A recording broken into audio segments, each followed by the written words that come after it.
So hello, this is Madhusmita and I am on my series The Art of Laziness.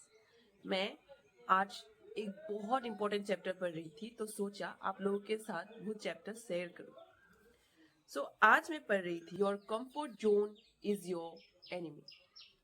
Book में इतना अच्छा से समझाया गया है that a comfort zone is a beautiful place where nothing ever grows. One of the biggest reason why people are lazy and put everything off till tomorrow is because they get too comfortable with their life. हम हमारे life में इतना comfortable हो गए हैं कि हमें अपने कंफर्ट जोन के बाहर स्टेप आउट करना ही नहीं है. And that's why we are in our comfort zone and हमारे ग्रोथ को हम खुद ही स्टॉप कर रहे हैं. सो अगर हमें ग्रोथ चाहिए हमारे लाइफ में देन हमें अपने कंफर्ट जोन से निकलना होगा. Growth demand that you step out of your comfort zone and do the hard things. अपने कंफर्ट जोन से निकलना होगा एंड अपनी बाउंड्रीज के बाहर हमें जब हम हार्ड वर्क करेंगे तभी हमें सक्सेसफुल बन सकते हैं. Your body and your brain knows that you are wasting your time. जब हम कुछ जैसे हम अगर हम बहुत सारे टाइम हम मोबाइल में यूज करते हैं, हम रील स्क्रॉल करते हैं एंड ऐसे हमारा टाइम हम वेस्ट करते हैं जो कि इम्पोर्टेंट काम नहीं था और हमें पता नहीं चलता है कि कैसे हमारा टाइम इतना चला गया. आफ्टर दैट हमें रिग्रेट होता है कि मैंने इतना टाइम कहाँ वेस्ट कर दिया. जिस टाइम को मैं प्रोडक्टिव बना सकती थी, जिस टाइम में मैं इंपॉर्टेंट टास्क कंप्लीट कर सकती थी, मैंने उस टाइम को टाइम वेस्ट किया. सो हमारे ब्रेन एंड हमारे बॉडी को पता होता है and that's why you are feeling so bad after spending your time and doing nothing. ठीक है, ओके. सो अभी हम क्या कर सकते हैं in order to step out of your comfort zone. हमें अभी ये पता चल गया है that our comfort zone is our biggest enemy. So in order to step out of our comfort zone अब हम क्या कर सकते हैं इसका सोल्यूशन देखते हैं. बुक में नंबर 1 बोला गया है keep it simple as possible. आपको जब आप एक काम शुरू करने वाले हो आपको उस काम को हार्ड नहीं बनाना है. Whenever you are trying to attempt something new try to keep it simple as possible. What you should do is आपको क्या करना चाहिए. Start as soon as possible. आपको जितना जल्दी हो सके उतना जल्दी शुरू करना चाहिए. You need to have a sense of urgency and the arts to do things quickly. Not the kind of urgency to achieve the result, but the urgency to do the work. आपको इसका urgency नहीं होना चाहिए कि मुझे जल्दी result चाहिए. नहीं, आपको इसका अर्जेंसी होना चाहिए कि मुझे काम को एज सुन एज शुरू करना चाहिए. तो काम को शुरू करने में ज्यादा आपको प्रायोरिटाइज करना है उसको, ना कि मुझे रिजल्ट को लेके ज्यादा टेंशन लेना है. बिकॉज अगर आपने प्रोसेस को अच्छा किया, बोलते हैं ना कि कर्म अच्छा करो फल का चिंता मत करो. तो आपका अगर कर्म अच्छा होगा आपका फल अपने आप ही अच्छा होगा. So speed is crucial because you don't have much time as you think. हमें जितना लगता है ना कि मेरे पास बहुत टाइम है पर हमारे पास उतना टाइम होता नहीं है. इसीलिए आपके पास जब भी आपके पास आपका काम है उस काम को शुरू करने के लिए ज्यादा टाइम नहीं लगाना चाहिए. Keep it simple and do them with the lightning speed. आपको जितना जल्दी हो सके शुरू करना चाहिए एंड उसको एक मेंटेनेंस के स्पीड से, मतलब एक हिसाब से आपको उसको शुरू करना है. Okay, so most decision should probably be made with somewhere around 70% of information you wish to have. And if you wait for 90% of information, the most probably you are being slow. तो अगर आपको लगता है कि मुझे 100% जब knowledge होगा मैं तभी शुरू करूंगा, नो, अगर आपके पास 70% उस चीज के लिए नॉलेज है then you should start. Okay, तो नंबर 1 हमारा हो गया कि कीप इट सिंपल. ठीक है, जरा हार्ड नहीं बनाना है काम को. Now start to think a little bit differently. बोलते हैं ना अगर आपको कुछ अलग करना है, समाज से लेके कुछ अलग करना है, खुद को थोड़ा डिफरेंटली लोगों के सामने प्रमोट करना है, देन आपको थोड़ा डिफरेंट स्टेप भी लेना होगा. हर कोई जो काम कर रहे हैं अगर आप भी करना शुरू करोगे तो कैसे आप लाइफ में ग्रो करोगे, है ना? बिकॉज हर इंसान सक्सेसफुल नहीं होता है। क्यों? बिकॉज हर एक का हमारा थिंकिंग अलग अलग होता है। तो जो इंसान सक्सेसफुल होता है वो थोड़ा नॉर्मल पीपल से अलग होता है। तो you do not need to think just like everyone else और follow the crowd. You can जज योर सेल्फ, ठीक है? आप भीड़ से निकल के आना होगा, आपको अपने आप को जज करना होगा कि मैं कौन सी सिचुएशन में हूं। अगर मुझे जो मेरा गोल है उस गोल के तरफ मैं बढ़ रहा हूं तो मेरा एक्शन उस गोल के तरफ वैसा है कि नहीं जैसा मुझे चाहिए। आपको वो खुद को सेल्फ जज करना होगा।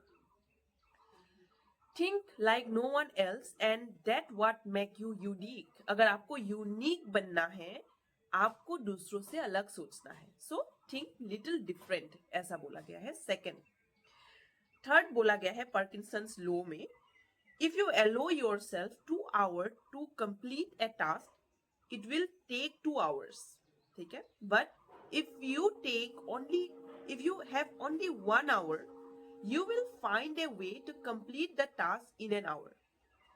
So setting shorter deadlines create urgency and motivate actions. इसका मतलब क्या है?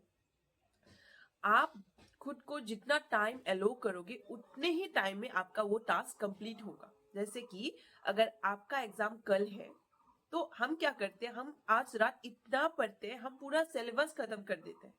पर नॉर्मली मेरे साथ भी होता था जब मतलब ये ह्यूमन नेचर है, हम पहले से पढ़ के नहीं आते हैं, ठीक है? तो जिस वजह से क्या होता है पूरा साल हम नहीं पढ़ते। पर आप देखो जब एग्जाम कल होता है एंड आज रात हम पूरा चैप्टर पूरा सिलेबस खत्म कर चुके होते हैं। हम जिस स्पीड से पढ़ते हैं but that not right, okay? वो अच्छा नहीं है वैसा। सो मतलब आपको एक एग्जांपल दे रही हूँ, तो हम कंप्लीट कर ही देते हैं before going to the exam. कैसे होता है? बिकॉज वो सेंस ऑफ अर्जेंसी हमारे दिमाग में होता है। तो आप अपने आप को जितना टाइम एलो करोगे उतने ही टाइम बाउंड में आप अपना टास्क को कंप्लीट करोगे। जैसे कि यहाँ पे बोला गया है कि कोई काम अगर आप सोचोगे कि मुझे विद इन 2 आवर्स कंप्लीट करना ही है तो आप उसको 2 आवर्स में ही कंप्लीट करोगे, ना कि उसको उस टाइम से पहले कंप्लीट करोगे। नहीं, बिकॉज आपके दिमाग में वो होगा कि मुझे 2 आवर्स है मेरे पास, तो आप उसके हिसाब से काम करोगे। नेक्स्ट, यहाँ पे और बोला गया है कि अगर आप उस टाइम ड्यूरेशन को शॉर्ट कर दो, मतलब अगर आप 2 आवर्स के बदले में 1 आवर कर दो कि मुझे इस टास्क को 1 आवर में कंप्लीट करना है, तो आपका ब्रेन, आपका बॉडी उस प्रोसेस में लग जाएगा। कोई ना कोई आपको you will find a way that to complete the task in 1 hour. आप उस 1 घंटे में ही आपका पूरा काम कंप्लीट कर लोगे। सो यही होता है द सेंस ऑफ अर्जेंसी जो हमारे पार्किंसंस लॉ में बोला गया है। तो ये हो गया थर्ड, ठीक है? तो पहले हमने क्या किया अपनी कंफर्ट जोन से निकलने के लिए? Keep it simple as possible. जो आपका काम है उसको एकदम सिंपल रखना है, ज्यादा टाइम नहीं लगाना है उसको स्टार्ट करने के लिए। अगर सोचा है और आपके पास 70% इंफॉर्मेशन है देन आप उस काम को स्टार्ट करो। Then start to think a little bit different. आपको सबसे थोड़ा अलग होके सोचना होगा बिकॉज आपका गोल्स थोड़ा अलग है सबसे। थर्ड में क्या है, पार्किंसंस लॉ में बोला गया है कि आपको अपने आप को जितना शॉर्टर डेडलाइंस दोगे आपका एक urgency, sense of urgency and motivation of action ज्यादा होगा, ठीक है? तो नाउ फोर्थ है सेट क्लियर गोल्स। आपके पास एक क्लियर गोल्स होना बहुत जरूरी है। Setting huge ambitious goal isn't bad, but the problem is that अगर आप लेजी हुए तो आप उस काम को करोगे ही नहीं, आप छोड़ दोगे। इसीलिए that's why at the start you should set small easy goals that can be achieve. आपका स्टार्टिंग ऐसा होना है कि आपको स्मॉल स्मॉल गोल्स रखना है एंड आपको उसको कंप्लीट करते जाना है। और जैसे आपका हैबिट ग्रो होगा आप बड़े टास्क को भी इजीली कंप्लीट कर पाओगे। So, goals should be clear. A clear goal that you want to lose. Example बोला गया है, ठीक है? कि to lose 2 kilogram in 1 month. And unclear goal is that you want to lose weight. ठीक है? एक clear goal और एक unclear goal का difference बोल यहाँ पे बहुत अच्छे से समझाया गया है। एक clear goal क्या है? आपका गोल है आपको 2 kg weight loss करना है। कब तक? आपको 1 ईयर तक आपको 2 kg या तो 1 मंथ तक आपको 2 kg वेट लॉस करना है, ठीक है। आपका गोल है एंड आपको उस टाइम पीरियड में उस गोल को कंप्लीट करना है। आपने सब कुछ प्लान कर लिया है। एक अनक्लियर गोल क्या है?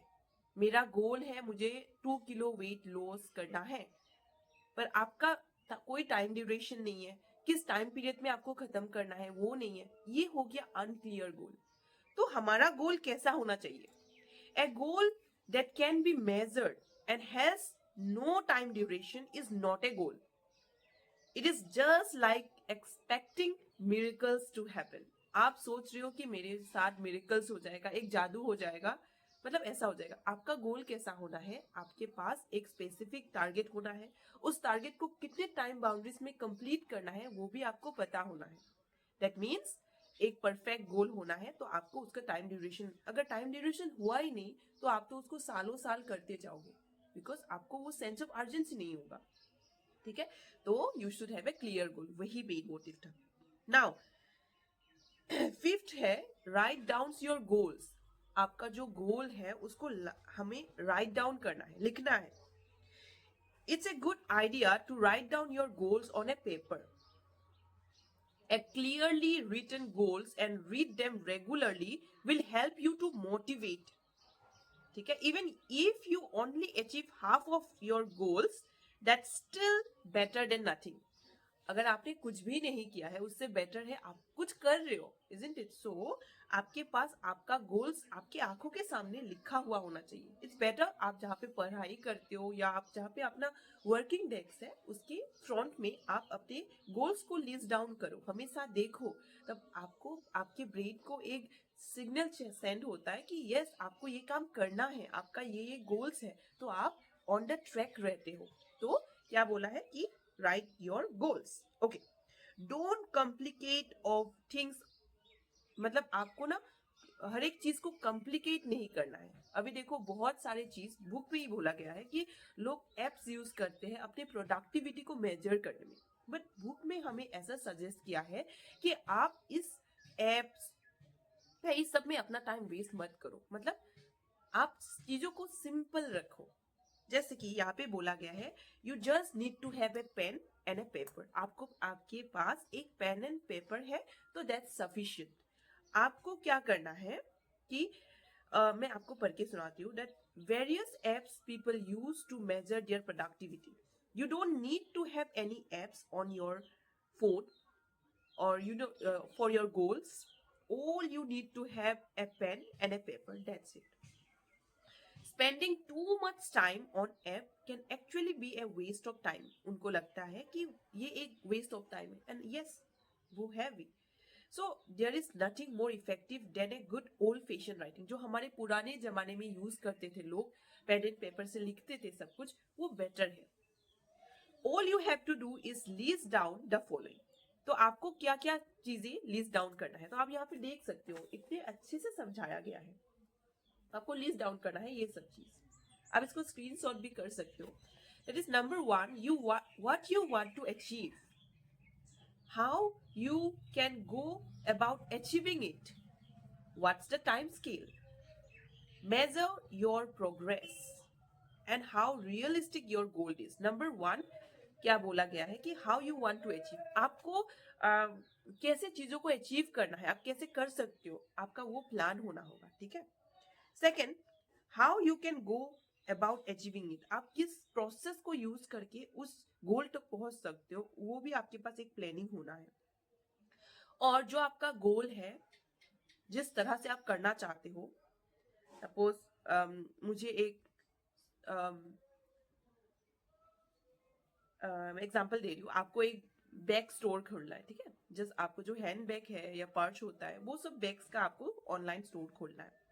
कैसे करोगे? तो प्रोसेस हो गया, मुझे ऑनलाइन लोगों तक पहुंचना है, ये हो गया आपका how you can go about achieving it. तो मुझे ऐसा ऐसे करना है, मुझे मेरे पास इतना सेविंग्स है, इस पैसे को मैं यहाँ पे इन्वेस्ट करूंगी, तो ये आपका एक प्लानिंग हो गया। अभी टाइम स्केल, कितने टाइम तक आपको इसको करना है, टाइम बाउंड्रीज होना बहुत जरूरी है, ठीक है।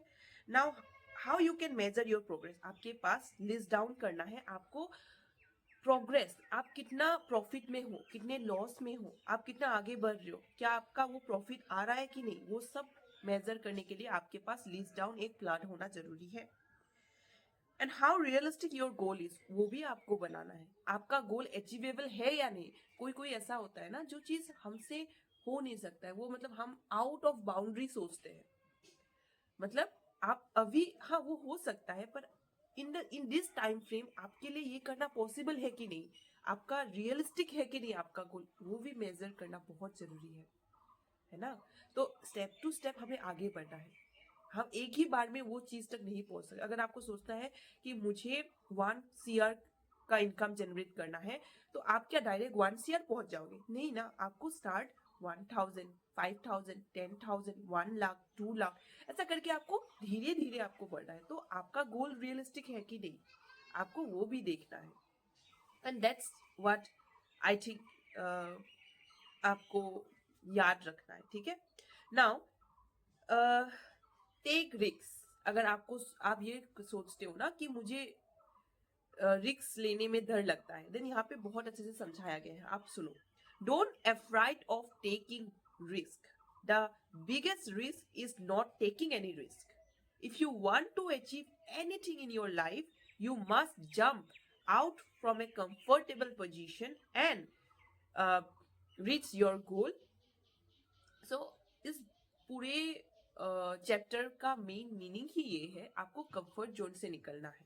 तो अगर आपको कोई काम करना है तो आपको तो रिस्क लेना ही होगा, है ना. विदाउट टेकिंग एनी रिस्क आप आगे नहीं बढ़ पाओगे. तो लाइफ में the biggest risk is not taking any risk. इसीलिए आपको अपने कंफर्ट जोन से निकलना होगा, रिस्क लेना होगा, पहले प्लान करना होगा, फिर इस प्लान को अपने हिसाब से एग्जीक्यूट करना होगा. ठीक है. Not good and not bad, ये एक बहुत मतलब लास्ट आपका आपको बोला गया है that not book and not good and not bad, sorry. ठीक है. सो ना आपको, अगर आपके लाइफ में कुछ चीज हो रहा है, आपको उस चीज को लेके ना आपको अच्छा सोचना है ना आपको बुरा सोचना है. ठीक है. आपको न्यूट्रल रहना है. It's a good idea not falling into the trap of thinking whatever happens to you is either good or bad. आपके साथ जो हो रहा है, आपको ये नहीं सोचना है कि मेरे साथ ये अच्छा क्यों हुआ, मेरे साथ ये बुरा क्यों हुआ. आपको नहीं सोचना है. Because they change. आपको पर्सनली स्पीकिंग ऑथर ने बोला है, a lot of bad things have happened to me. I am happy now that they did, because they changed the trajectory of my life. Here's a great story. एक बहुत अच्छा story share किया है यहाँ पे. There was a farmer with a horse that helped him in the field, and the villagers constantly told the farmer how lucky he was that he has the great horse. Maybe he would reply, okay, हो सकता है. One day the horse ran away. The villagers came to the farmer expressing their sympathies. That's too bad, the villagers said. Maybe.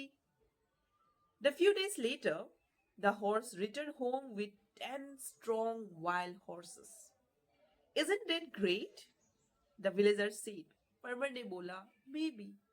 Okay. The next day, farmer's son was riding one of the horses, and when he fell and he broke his leg. The villagers arrived and expressed their dismay. That's too bad, they said. Farmer again replied, maybe. A military officer marched to the village the next day, recruiting able young boy for the war. The farmer's son was left because his leg was broken. So the villagers were joyful. Your son has been spared with fantastic luck. Farmer smiled and said, maybe. तो इस story से यही समझ आता है कि देखो, that means हमें लोगों का नहीं सोचना है. लोग आपके अच्छे में भी बोलने आएंगे, आपके बुरे टाइम में भी बोलने आएंगे आपको. सो अगर आप लोगों के लिए सोचते रहोगे तो लाइफ में कभी आगे बढ़ ही नहीं पाओगे. तो आपको अपने गोल्स को सही रखना है, अपने कर्म को अच्छा रखना है. लोग आएंगे, बोलेंगे, चले जाएंगे. The thing is that you have to work for yourself you have to stand for yourself, and most importantly, you need to step out of your comfort zone. You have to think out of your boundaries, take the risk, set your goal, and achieve whatever you want in your life. Just be consistent and believe God, भगवान है, और आपका कर्म अच्छा होना चाहिए, आपको अच्छे काम करना चाहिए, हार्ड वर्किंग पर्सन बनो, तभी लाइफ में आगे बढ़ सकते हो. So I will be sharing another chapter with you all. So till then, uh, if you like my video, just like, share and subscribe so that I can share such insight of the book with you all. Thank you. Bye bye.